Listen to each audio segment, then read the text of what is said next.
Oh, well, They'll be I fine think now, that, but- that works. It's They'll like be I'm okay being in now. a We meat made locker. it. We made it.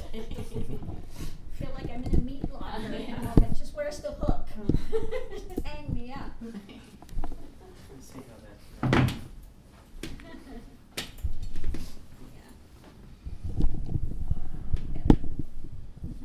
Do you have it back on? Yes. We turned it off and back on? Yeah. Oh. Yeah. Seems to. We're just seeing the cameras. Is that okay? Yes. That's So all good. Yeah, sure. Sure.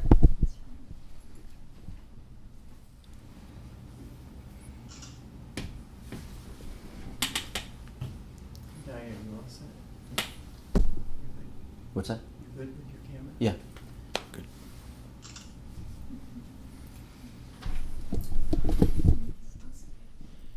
Gene?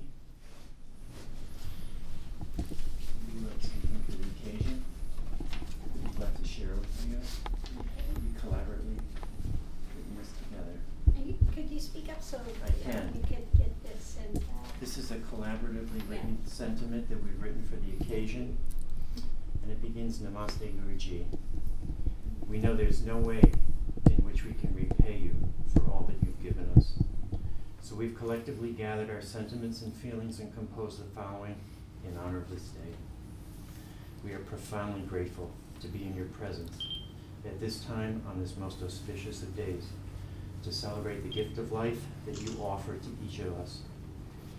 It's a once-in-a-lifetime opportunity to be initiated by you into the renunciate life, and we want to hold ourselves accountable where we've fallen short on our vows, and we want to rededicate our efforts to living the teachings fully so that we can be lights for the community and for humanity. Guruji, remover of darkness, bestower of light, your persistence and dedication to serving humanity as Guru is the inspiration for us to live our lives with the same compassion and fortitude.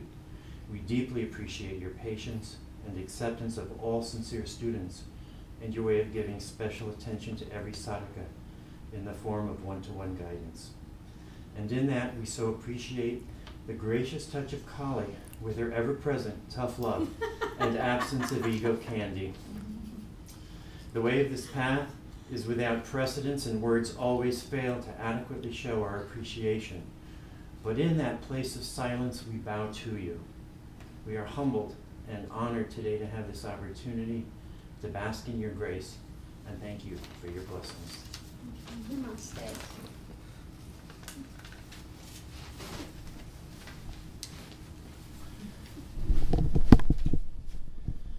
Guruji, we wanted to spend some time in practices and in meditation with you. We thought Saji could lead it, but we do request that you bring us out of meditation at the appropriate time.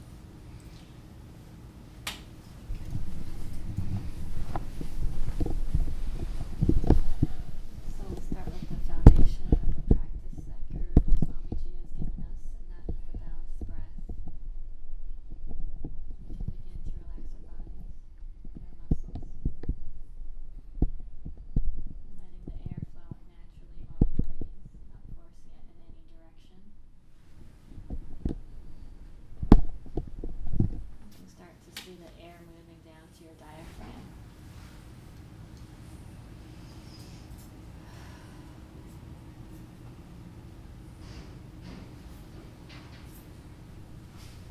You can bring your awareness to the air coming out of your nostrils. And if there's one side that's more restricted than the other, gently place your focus on that side as the muscles slowly relax and allow the air to flow freely so that the breath can become balanced.